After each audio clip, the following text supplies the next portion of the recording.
সারা দুনিয়ায় দিনের বার্তা করতে প্রচার ও প্রসার, কুরআন হাদিসের আলোকে শোনো বয়ান ভাই আমার।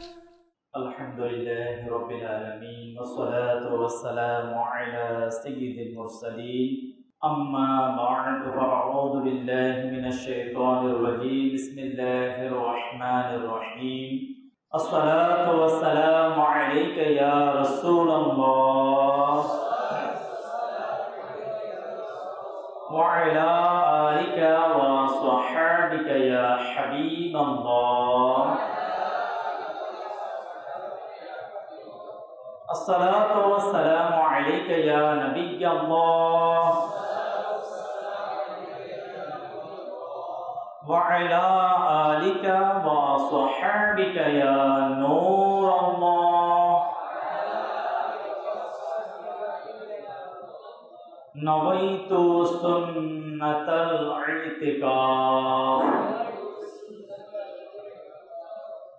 প্রিয় ইসলামী ভাইয়েরা এবং মাদানী চ্যানেলের দর্শক শ্রোতা, আসুন আমরা বয়ানের শুরুতে আমাদের প্রিয় নবী, নবীদের নবী, আখির নবী রাসূল করিম রউফুর রহিম সাল্লাল্লাহু তাআলা আলাইহি ওয়াসাল্লামের প্রতি দুরূদ শরীফ পাঠ করার ফজিলত বারাকাত শ্রবণ করি। প্রিয় নবী রাসূল আরবি হুজুর নূর সাল্লাল্লাহু আলাইহি ওয়াসাল্লাম ইরশাদ ফরমান, কিয়ামতের দিন মানুষের মাঝে আমার সবচেয়ে নিকটতম ব্যক্তি সেই হবে যে আমার প্রতি সবচেয়ে বেশি দুরূদ পাঠ করেছে। সাল্লু আলাল হাবিব সাল্লাল্লাহু তাআলা আলা মুহাম্মদ সাল্লাল্লাহু তাআলা আলাইহি ওয়াসাল্লাম। প্রিয় নবী সাল্লাল্লাহু আলাইহি ওয়াসাল্লাম ইরশাদ ফরমান, সত্য নিয়ত সবচেয়ে উত্তম আমল। আশিকানা রাসূল প্রত্যেকটি কাজের পূর্বে ভালো ভালো নিয়ত করার অভ্যাস গড়ুন, কেননা ভালো নিয়ত বান্দাকে জান্নাতে প্রবেশ করিয়ে দেয়। বয়ান শোনার পূর্বে কিছু ভালো ভালো নিয়ত আমরা শামিল করি, আদব সহকারে বসবো, ইলমি দ্বীন শিখার জন্য সম্পূর্ণ বয়ান শুনব, বয়ান চলাকালীন উদাসীনতা থেকে বেঁচে থাকব, নিজের সংশোধনের জন্য বয়ান শুনব, যা শুনব অপরের নিকট পৌঁছানোর চেষ্টা করব। সাল্লু আলাল হাবিব সাল্লাল্লাহু তাআলা আলা মুহাম্মদ সাল্লাল্লাহু তাআলা আলাইহি ওয়াসাল্লাম। হে আশিকানা রাসূল, মনে রাখবেন, নম্রতা আল্লাহ পাকের অনেক বড় এক নিয়ামত। যে সৌভাগ্যবান মানুষকে এই নিয়ামত দান করা হয় তার চরিত্র উত্তম হয়ে যায়, আর লোকেরাও এরূপ ব্যক্তিকে ভালোবাসে। তো আসুন আজকে দাওয়াত ইসলামীর সাপ্তাহিক সুন্নত বরা ইজতেমার বয়ানে আমরা নম্রতা সম্পর্কে কিছু ঘটনা, কিছু হাদিসে মুবারাকা শ্রবণ করব। শুরুতে আমরা একটি চমৎকার এবং ঈমান সতেজকারী একটি ঘটনা আমরা শুনব। এই ঘটনার যদি আমরা প্রাথমিক শব্দটা যদি আমরা বলে থাকি, নবী করিম রউফুর রহিম সাল্লাল্লাহু তাআলা আলাইহি ওয়াসাল্লামের নম্রতার এক উজ্জ্বল দৃষ্টান্ত এই ঘটনার মাঝে আছে। হযরতে সাইয়্যিদুনা যায়েদ বিন সাআনা রাদিয়াল্লাহু তাআলা আনহু, যে একজন ইহুদি আলিম ছিলেন, অর্থাৎ তাওরাতের অনেক বড় একজন আলিম ছিলেন, যিনি রাসূল করিম সাল্লাল্লাহু তাআলা আলাইহি ওয়াসাল্লাম থেকে কিছু খেজুর ক্রয় করলেন। খেজুর দেওয়ার এখনো 2 থেকে 3 দিন বাকি ছিল।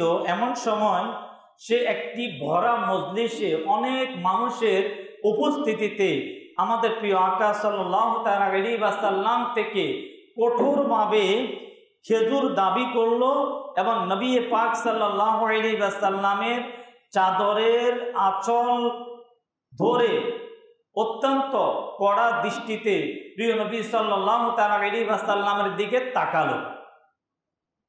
এই দৃশ্য দেখে সাহাবী রাসূল ইসলামের দ্বিতীয় নাম্বার খলিফা হযরতে ওমর ফারুক আজম রাদিয়াল্লাহু তাআলা অত্যন্ত রাগান্বিত দৃষ্টিতে বললেন, হে আল্লাহ পাকের শত্রু, তুমি আল্লাহ রাসূল সাল্লাল্লাহু আলাইহি ওয়াসাল্লামের সাথে এমন বেয়াদবি কেন করছো? আল্লাহর কসম, যদি রাসূল করিম সাল্লাল্লাহু আলাইহি ওয়াসাল্লাম এখানে না থাকতেন তবে আমি এখনই তরবারি দিয়ে তোমার গর্দানকে উড়িয়ে দিতাম। এ কথা শুনে আল্লাহর প্রিয় হাবিব রাহমাতুল লিল আলামিন সাল্লাল্লাহু তাআলা আলাইহি ওয়াসাল্লাম হযরতে ওমর রাদিয়াল্লাহু তাআলা আনহুকে বলেন, হে ওমর, তুমি কি বলছো? হযরত ওমরকে বলেন, হে ওমর, তুমি কি বলছো? তোমার উচিত ছিল আমাকে হক আদায় করার প্রতি উদ্বুদ্ধ করা। আল্লাহর হাবিব কি বলেন, হে ওমর, তোমার দায়িত্ব ছিল, তোমার উচিত ছিল আমাকে হক, অন্য ব্যক্তির হক আদায় করার ব্যাপারে উদ্বুদ্ধ করা আর তাকে নম্রতার সাথে উপদেশ দিয়ে আমাদের দুইজনকে সাহায্য করা। অতঃপর হুজুর সাল্লাল্লাহু তাআলা আলাইহি ওয়াসাল্লাম হযরতে ওমর রাদিয়াল্লাহু তাআলা আনহুকে আদেশ দিলেন, তাকে তার দাবি অনুযায়ী খেজুর দিয়ে দাও আর পরিমাণে কিছু বাড়িয়ে দাও। যখন ফারুক আজম রাদিয়াল্লাহু তাআলা আনহু নবী পাক সাল্লাল্লাহু আলাইহি ওয়াসাল্লামের আদেশ অনুযায়ী হযরতে সাইয়েদুনা যায়েদ বিন সাআনা রাদিয়াল্লাহু তাআলা আনহুকে খেজুর দিলেন, পরিমাণে কিছু বাড়িয়ে দিলেন, তখন সে বলতে লাগলো যে আমাকে বেশি কেন দেওয়া হচ্ছে? তখন হযরতে ওমর রাদিয়াল্লাহু তাআলা আনহু তিনি বলতে লাগলেন, আমি তোমার প্রতি ক্ষিপ্ত হয়েছিলাম, হয়তো তোমার অন্তরে কষ্ট লেগেছে। নবী পাক সাল্লাল্লাহু তাআলা আলাইহি ওয়াসাল্লাম আদেশ দিলেন যাতে তোমাকে পরিমাণে বেশি দেওয়া হয়, এর মাধ্যমে যাতে করে তোমার অন্তর খুশি হয়। এ কথা শুনে যায়েদ বললে, হে ওমর, তুমি কি আমাকে চিনেছ? আমি কে? আমি হলাম যায়েদ বিন সাআনা। তিনি রাদিয়াল্লাহু তাআলা বললেন, তুমি কি সেই যায়েদ বিন সাআনা যাকে তাওরাতের অনেক বড় আলিম বলা হয়? সে বলল, জি হ্যাঁ। এ কথা শুনে ফারুক আজম রাদিয়াল্লাহু তাআলা আনহু বললেন, তাহলে তুমি রাসূল করিম সাল্লাল্লাহু আলাইহি ওয়াসাল্লামের সাথে এমন বেয়াদবি কেন করলে? কেন তুমি তো জানো তাওরাতের জ্ঞান তোমার মাঝে আছে। মানে ফারুক আজমের এভাবে বলার উদ্দেশ্য, তুমি তো জানো যে তুমি নবী পাক সাল্লাল্লাহু আলাইহি ওয়াসাল্লামের সাথে তুমি এমন আচরণ কেন করলে? তখন যায়েদ বিন সাআনা তিনি কি জবাব দিলেন? এটা হচ্ছে আমাদের জন্য শিক্ষার বিষয়, এটাই হচ্ছে আমাদের জন্য বোঝার বিষয়। যায়েদ বিন সাআনা, হে ওমর রাদিয়াল্লাহু তাআলা আনহু, আসল কথা হলো তাওরাতে আমি আখিরি নবী সাল্লাল্লাহু তাআলা আলাইহি ওয়াসাল্লাম সম্পর্কে যতগুলো নিদর্শন করেছি সব কিছু আমি তোমার রাসূলের সত্তার মাঝে আমি পেয়েছি, কিন্তু আমার দুটি বিষয় প্র্যাকটিক্যাল করা দরকার ছিল। একটা হলো থিওরিক্যাল, একটা হলো কি প্র্যাকটিক্যাল। থিওরিক্যাল আমি দেখেছি তাওরাতের মধ্যে আখিরি নবীর যত গুণ, আখিরি নবীর যত শ্রেষ্ঠত্ব সব কিছু আমি আপনার রাসূলের মাঝে আমি পেয়েছি, কিন্তু আমার দুটি জিনিস প্র্যাকটিক্যাল করা আমার বাকি ছিল। একটি হলো নম্রতার প্রাধান্য লাভ করবে, আর যত বেশি তার সাথে জাহিলিয়তের আচরণ করা হবে ততই তার ধৈর্য বিনয়ী বাড়তে থাকবে। এটা তাওরাতের মধ্যে আছে। কোথায় আছে? যায়েদ বিন সাআনা যে অত্যন্ত মানে বিনয়ের অবস্থা ব্যাপক হবে এবং ওনার মধ্যে ধৈর্য থাকবে। সুতরাং আমি এই দুটি নিদর্শন তার মাঝে দেখেছি। একটু পূর্বে যে ঘটনা ঘটলো, এই ঘটনার মধ্যে যায়েদ বিন সাআনা আমার রাসূলের দুটি গুণ, যে দুটা গুণ জানার প্রয়োজন ছিল সেটা দেখে নিয়েছে, ঠিক কিনা? সামনাসামনি দেখে নিয়েছে। আমার নবী বিনয়ের সাথে কথা বলেছে, ধৈর্য ধারণ করেছে। তখন যায়েদ বিন সাআনা রাদিয়াল্লাহু তাআলা বলেন, আমার আর পরীক্ষা করার বাকি নাই। হে ওমর, তুমি শুনে রাখো, আমি একজন সম্পদশালী ব্যক্তি, আমি সাক্ষ্য দিচ্ছি আমি আমার অর্ধেক সম্পদ নবী করিম সাল্লাল্লাহু তাআলা আলাইহি ওয়াসাল্লামের উম্মতের জন্য সাদকা করে দিলাম। অতঃপর নবী পাক সাল্লাল্লাহু আলাইহি ওয়াসাল্লামের কদমে চলে গেলেন, গিয়ে যায়েদ বিন সাআনা রাদিয়াল্লাহু তাআলা তিনি কালিমা পড়ে মুসলমান হয়ে গেলেন। প্রিয় ইসলামী ভাইয়েরা, আপনারা শুনলেন তো আমাদের প্রিয় নবী সাল্লাল্লাহু আলাইহি ওয়াসাল্লামের নম্রতা প্রদর্শন করতেন, আর যারা খারাপ আচরণকারী ছিলেন তাদেরকে ক্ষমা করতেন। এই কারণে তাওরাতের অনেক বড় আলিম নবী পাক সাল্লাল্লাহু আলাইহি ওয়াসাল্লামের আচরণে প্রভাবিত না হয়ে থাকতে পারেননি, আর কালিমা পাঠ করে ইসলামের পতাকা তলে প্রবেশ করে নিয়েছেন। নবী পাক সাল্লাল্লাহু আলাইহি ওয়াসাল্লামের সুন্দর চরিত্রের উপর আমল করে নিজের মাঝে নম্রতার ন্যায় সুন্দর অভ্যাস সৃষ্টি করার চেষ্টা করুন। মানুষের ভুলে তাকে ক্ষমা করতে শিখুন। কেউ যতই রাগান্বিত হোক না কেন নিজের মুখকে আয়ত্তে রাখুন, কেননা এতে দুনিয়া ও আখিরাতের অসংখ্য কল্যাণ নিহিত রয়েছে। প্রিয় ইসলামী ভাইয়েরা, মাদানী চ্যানেলের দর্শক শ্রোতা, নম্রতার গুরুত্ব কতটুকু এর অনুমান এই বিষয় দ্বারা বুঝুন। বিষয়টা কি? বিষয়টা হচ্ছে আল্লাহ তাবারক ওয়া তাআলা আল্লাহর নবী হযরতে সাইয়্যিদুনা মুসা আলা নবিয়িনা ওয়া আলাইহিস সালাতু ওয়াস সালামকে ফেরাউনের কাছে নেকির দাওয়াত দেওয়ার জন্য প্রেরণ করেছেন। যখন পাঠিয়েছেন তখন যে আল্লাহ রাব্বুল আলামিন মুসা আলাইহিস সালাতু ওয়াস সালামকে এই নেকির দাওয়াতের ক্ষেত্রে, যে নেকির দাওয়াত দেওয়ার জন্য যে বিষয়টা আল্লাহ রাব্বুল আলামিনের পক্ষ থেকে মুসা আলাইহিস সালাতু ওয়াস সালামের প্রতি প্রেরণ করা হয়েছে তা হচ্ছে 16তম পারা সূরা তাহার 44 নম্বর আয়াত। আল্লাহ রাব্বুল আলামিন ইরশাদ ফরমান, কানজুল ঈমান থেকে অনুবাদ, অতঃপর তার সাথে নম্র কথা বলবে। কার সাথে? ফেরাউনের সাথে। আল্লাহ মুসা নবীনা আলাইহিস সালাতু ওয়াস সালামকে বললেন অতঃপর তার সাথে নম্র কথা বলবে, এই আশায় যে সে মনোযোগ দিবে অথবা কিছুটা ভয় করবে। বর্ণনাকৃত আয়াতে মোবারকার আলোকে তাফসীরে খাজিনের মধ্যে ইরশাদ হচ্ছে, যখন তুমি ফেরাউনের নিকট যাবে তখন তাকে নম্রতা সহকার উপদেশ দিবে। কিছু মুফাসসিরিনগণের মতে ফেরাউনের সাথে নম্র হওয়ার আদেশ এজন্য যে শিশুকালে মুসা আলাইহিস সালাতু ওয়াস সালামের খেদমত করেছিলেন ফেরাউন। শিশুকালে মুসা আলাইহিস সালাতু ওয়াস সালামের খেদমত করেছিলেন। কিছু মুফাসসিরিনগণ বলেন নম্রতা দ্বারা উদ্দেশ্য হলো আপনি তার সাথে ওয়াদা করুন যে যদি সে ঈমান আনয়ন করে তবে সারা জীবন যুবক থাকবে, কখনো বৃদ্ধ হবে না, মৃত্যুর পূর্ব পর্যন্ত তার বাদশাহী থাকবে, খাবার দাবার বিবাহের স্বাদ মৃত্যু পর্যন্ত অবশিষ্ট থাকবে এবং মৃত্যুর পর জান্নাতে প্রবেশকারী নসিব হবে। যখন মুসা আলাইহিস সালাম ফেরাউনের সাথে এই ওয়াদা করলেন, কি ওয়াদা করলেন? সে কখনো বৃদ্ধ হবে না, তার বাদশাহী কখনো যাবে না, তার খাবারের স্বাদ কখনো নষ্ট হবে না এবং মৃত্যুর পরে আল্লাহ তাকে জান্নাত দান করবে। এই ওয়াদাগুলো যখন করলেন তখন আপনার এই বিষয়টা ফেরাউনের পছন্দ হলো। ফেরাউনের কি হলো? পছন্দ হলো। কিন্তু সে যখন কোনো কাজ করে, কাজ করার আগে তার ওজির, যার নাম হচ্ছে হামান, সে হামানের সাথে পরামর্শ করে। পরামর্শ না করে কিন্তু সে তার কাজ করে না।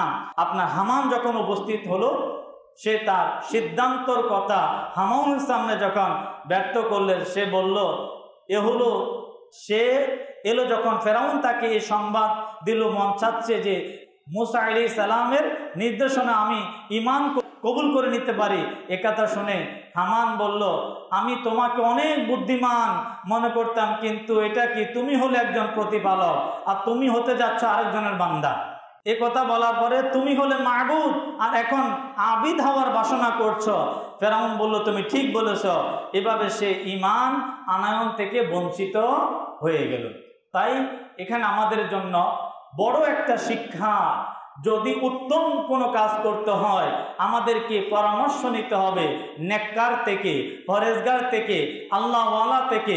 যখন আপনি কোনো দুনিয়াদার, ফাসিক বদেকার মানুষ থেকে যখন আপনি পরামর্শ নিতে যাবে, তখন সে আপনাকে আল্লাহ এবং তার রসুলকে পাওয়ার পরামর্শ দেবে না, আপনাকে এমন পরামর্শ দিবে যে পরামর্শ কবুল করার দ্বারা আপনার দুনিয়াও যাবে, আপনার আখিরাতে চলে যাবে। তাহলে আমরা পরামর্শ নেব একজন ভালো মানুষ থেকে, নেককার থেকে, মুত্তাকি থেকে, আল্লাহওয়ালা থেকে আমরা পরামর্শ নেব। ফেরাউন যার কাছে পরামর্শ নেওয়ার জন্য গেলেন, সে পূর্ব থেকে ছিল আল্লাহর নাফরমান, সে পূর্ব থেকে ছিল তাওহীদ বিরোধী, আল্লাহ বিরোধী ছিল। এটা ফেরাউনের সিদ্ধান্ত নেওয়া তার জন্য বড় ভুল ছিল।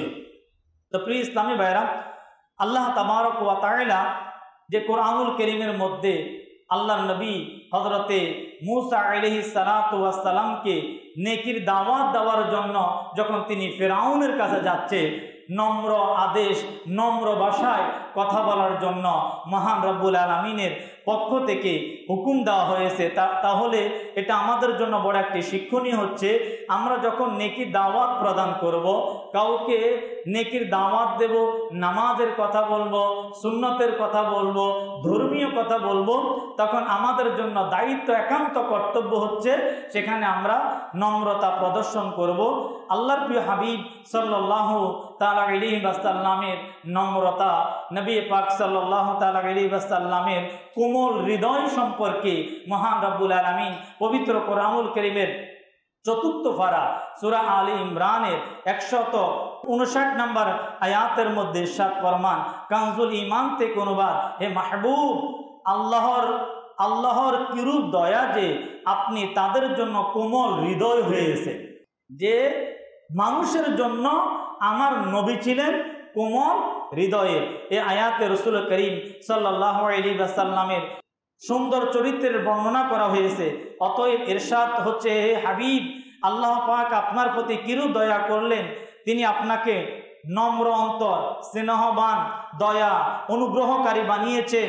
আর আপনার স্বভাবে এত বেশি দয়া ও অনুগ্রহ সৃষ্টি করেছেন, আর স্নেহ রহমত সৃষ্টি করেছেন যে উহুদের যুদ্ধের দিন আপনি রাগ প্রকাশ করেননি, অথচ আপনি সেই দিন অনেক কষ্ট পেয়েছেন। যদি আপনি কড়া মেজাজের হতেন, মানুষের সাথে মেলামেশায় কঠোরতা অবলম্বন করতেন, তবে মানুষ আপনার কাছ থেকে দূরে সরে যেত। এ হাবিব সাল্লাল্লাহু আলাইহি ওয়াসাল্লাম, আপনি তাদের ভুল ক্ষমা করে দিয়েছেন এবং তাদের জন্য মাগফিরাতের দোয়া করেছেন, যাতে আপনার সুপারিশে আল্লাহ পাক তাদেরকেও ক্ষমা করে দেন।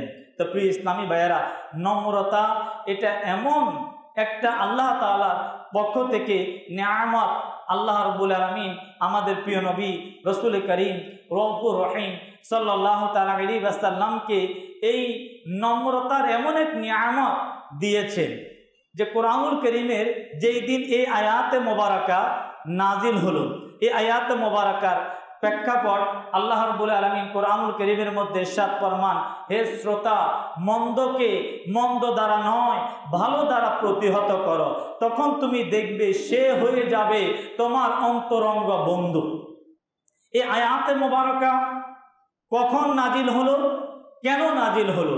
তাফসীরে খাজাইনুল ইরফানের মধ্যে খুবই চমৎকারভাবে লেখা হয়েছে, যেই দিন আবু সুফিয়ান ঈমান আনার পূর্বে আমার নবী সরকার দো আলম সাল্লাল্লাহু আলাইহি ওয়াসাল্লামের সাথে মক্কায়ে মুকাররমার মধ্যে যিনি দ্বিতীয় নাম্বারের মধ্যে যার নাম ছিল আমার নবীর সাথে অসৎ আচরণ, খারাপ আচরণ করা, বেয়াদবিমূলক কথা বলার মধ্যে যার নাম ছিল দ্বিতীয় নাম্বারে, ইসলাম কবুল করার পূর্বে আবু সুফিয়ান। ওই আবু সুফিয়ান ওই দিন, যেই দিন আমার রসুলের সাথে সবচেয়ে বেশি খারাপ আচরণ করেছে, ওই দিন আমার নবী আবু সুফিয়ানের সাথে জিন্দিগির সবচাইতে বেশি ভালো আচরণটা ওই দিন করেছে। যখন ওই দিন করেছে, সাথে সাথে আবু সুফিয়ান বললেন, ইয়া রাসূলুল্লাহ, ইয়া হাবিবাল্লাহ, আর নয়, আমি আপনার সাথে অনেক খারাপ আচরণ করেছি, আমি আপনার সাথে অনেক অন্যায় করেছি, আমি আমার অপরাধ থেকে আমি ক্ষমা চাচ্ছি।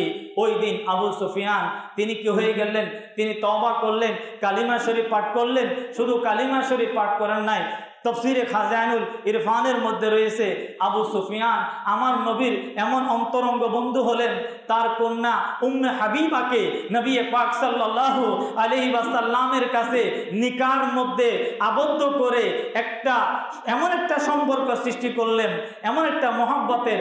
আমার নবীর একনিষ্ঠ ব্যক্তিদের মধ্যে, একনিষ্ঠ বন্ধুদের মধ্যে, তালিকার মধ্যে একজনের নাম চলে আসলো, জান্নাতি সাহাবী, যার নাম হচ্ছে হযরত আবু সুফিয়ান রাদিয়াল্লাহু তাআলা। ওই দিন কোরআনুল কারীমের এই আয়াতে মোবারকা নাজিল হয়েছে।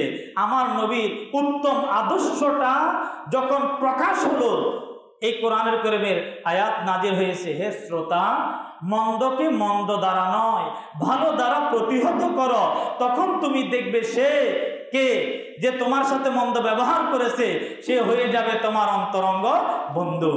অর্থাৎ আবু সুফিয়ানের সাথে আমার নবী মন্দের বিনিময়ে মন্দ নয়, নাফাকির বিনিময়ে নাফাকি নয়, সরকার সাল্লাল্লাহু আলাইহি ওয়াসাল্লাম মন্দের বিনিময়ে উত্তম ব্যবহার করেছেন।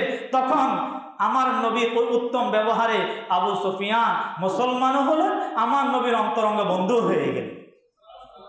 যদি আমরা নবী পাক সাল্লাল্লাহু তাআলা আলাইহি ওয়াসাল্লামের জিন্দেগি যদি আমরা দেখি, আল্লাহর হাবিব সাল্লাল্লাহু তাআলা আলাইহি ওয়াসাল্লামের উত্তম ব্যবহার, উত্তম আখলাক, এটা সম্পূর্ণ কোরআন মা আয়েশা সিদ্দিকা তাইয়্যিবা তাহেরা রাদিয়াল্লাহু তাআলা আনহাকে যখন উত্তম চরিত্র সম্পর্কে, আমার নবীর উত্তম আখলাক সম্পর্কে জিজ্ঞাসা করলেন, তখন মা আয়েশা সিদ্দিকা তাইয়্যিবা তাহেরা রাদিয়াল্লাহু তাআলা আনহা বললেন, রাহমাতুল লিল আলামিনের উত্তম আদর্শ হলো সম্পূর্ণ কোরআনুল কারীম। যদি কোনো ব্যক্তি আমার নবীর উত্তম আদর্শ কেমন ছিল যদি কোরআন তেলাওয়াত করে, কোরআন পড়ে, তখন বুঝতে পারবে আমার রাসূলের আদর্শ কেমন ছিল। আসুন সে নবী পাক সাল্লাল্লাহু আলাইহি ওয়াসাল্লাম উম্মতের শিক্ষার জন্য 1400 বছর পূর্বে কিছু বাণী, কিছু গুরুত্বপূর্ণ নসিহত যা করে গেলেন, যদি সেগুলাকে আমরা আমল করতে পারি, আমাদের আখলাক সুন্দর হবে, আমাদের আদর্শ সুন্দর হবে। 3টি হাদিসে মোবারকা নবী পাক সাল্লাল্লাহু আলাইহি ওয়াসাল্লাম ইরশাদ ফরমান, হে আয়েশা, আল্লাহ পাক হলেন রফিক, নম্র, আর রফিক অর্থাৎ নম্রতাকে পছন্দ করেন। আল্লাহ পাক নম্রতার কারণে সেই জিনিস দান করেন যা কঠোরতার কারণে আল্লাহ দান করেন না। নাম্বার 2, নবী পাক সাল্লাল্লাহু আলাইহি ওয়াসাল্লাম ইরশাদ ফরমান, নম্রতা যে জিনিসে থাকে তা তাকে সুন্দর বানিয়ে দেয়, আর যে জিনিস থেকে নম্রতাকে বের করে দেওয়া হয় তা তাকে কুলুষিত করে দেয়।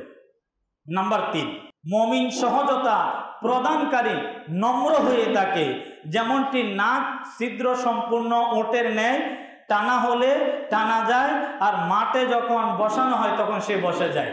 মুমিন এমন হবে, তার আখলাক এমন হবে, তাকে যেদিকে টানা ইচ্ছা হয়, মানুষ যেদিকে নিতে চায় সে কিন্তু সেদিকে চলে যায়। তা নবী পাক সাল্লাল্লাহু আলাইহি ওয়াসাল্লামের এই 3টি হাদিসে মুবারাকা আমরা শুনলাম। যারা এই হাদিসের উপর আমল করেছেন, সাহাবা একরাম তারা দামি হয়েছেন, আউলি একরাম তারা দামি হয়েছেন, তাদের আখলাক সুন্দর হয়েছে, তাদের আদর্শ সুন্দর হয়েছে। সাহাবী রাসূল হযরতে ওমর রাদিয়াল্লাহু তাআলা আনহু, ওনারা স্বয়ং আমার নবীর এই হাদিসের উপর তারা আমলকারী ছিলেন, ঠিক কিনা?